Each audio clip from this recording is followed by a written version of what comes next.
Welcome to another episode of the Mental Health Break Podcast. I'm your host, Dr. Nafisa Sikandri. Today I want to share with you our theme for the Happiness Project in March.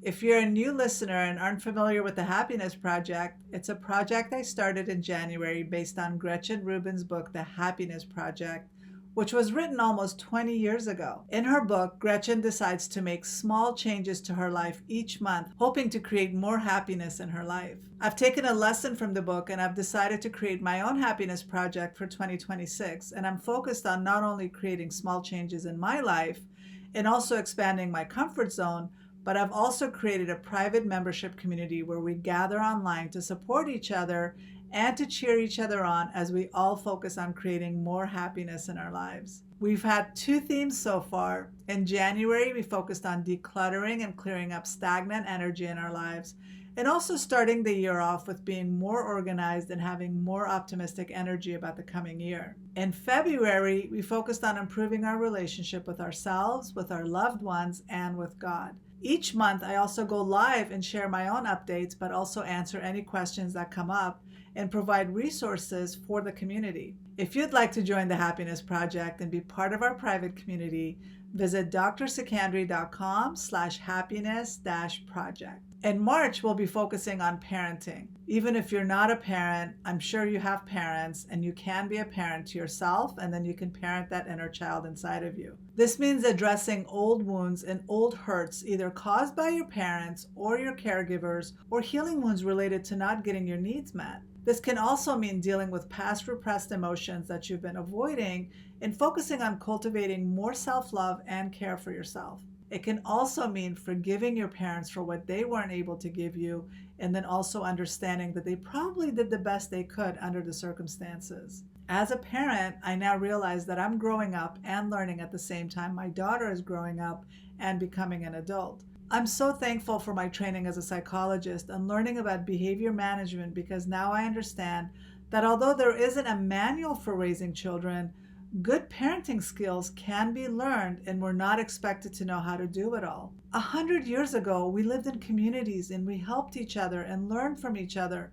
But parents today are isolated and they're often feeling overwhelmed and alone. They're expected to know how to do everything without the support of community or family.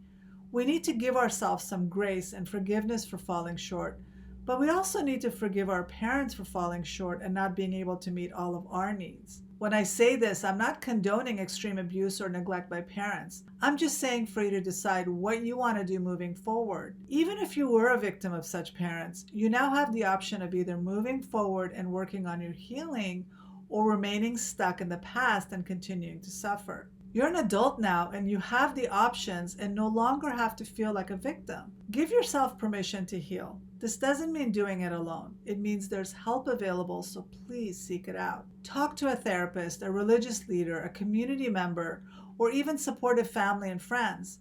The more you talk about your past wounds, the less they'll be able to control you and hurt you. Get comfortable with being uncomfortable and dealing with painful emotions. Allow them to come up and move through you. And also, if you are a parent, focus on the kind of parent that you want to be this month. Maybe you're feeling overwhelmed and unsupported. Maybe there's no time for self-care, but you must make the time. You'll be a much better parent if you take care of yourself first and make sure you're getting enough sleep, and also eating good nutritious foods and making time to go for a walk and calm your nervous system. Taking care of yourself means that you're going to be calmer with your children, and you're going to be able to teach them to regulate their behavior. Learn behavior management strategies if you feel like your children are not behaving properly. Seek help from a behavior specialist if it's getting out of hand. A calm, regulated child is a happy child, and happy children create a peaceful home environment. It's all possible to have. I know that when I adopted my first and only puppy, I was terrified of how to handle a dog because we've never had a dog before. I felt overwhelmed, and I'm sure I made a lot of mistakes initially. But I found a puppy training group that I took my dog to, and they taught me how to teach and train my puppy. I learned how to reward good behavior and punish bad behavior in a way that supported my dog. That investment in time, effort, and money paid off big time. I now have a well-trained dog that follows directions, is calm, and is happy. I can take him anywhere without fear of him misbehaving. Humans can also benefit from behavior management training. Sometimes parents make the behavior of their children worse without even realizing it. For example, when a parent laughs when a child says the F word, that child's face lights up because they feel like they did something good. And so the next time they want to make their parents laugh, they're going to say the F word. And they're going to keep on saying the F word until they're taught not to say it. Another example is giving in to your children's tantrums in a grocery store because they want candy or junk food. You think you've calmed your child down by giving in, but what you've done is teach them that whenever they want something bad enough, all they have to do is have a meltdown and you'll give in. I work with children regularly and I've seen how much lifestyle impacts the behavior of children. So if you're feeling overwhelmed or you're unsure of where to start by asking yourself if your children are eating healthy foods. Are they getting their nutritional needs met?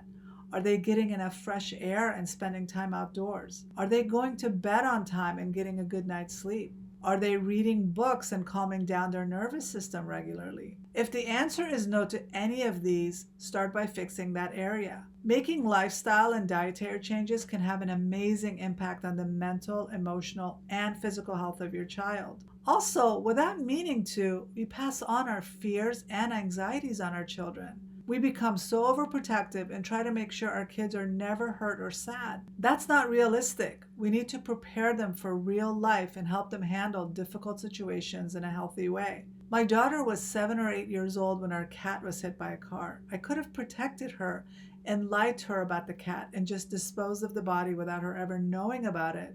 But I wanted to use that opportunity to teach her about grief and death. So we had a little funeral for the cat and I allowed her to say goodbye and get that closure. But this helped her when my aunt passed away shortly afterwards. She was very close to my aunt and loved her so much, and she was devastated by her death. But that previous experience with the cat made the grieving process a little easier. Usually for parents, the knee-jerk reaction is to jump in and help kids when they're faced with any kind of hardship.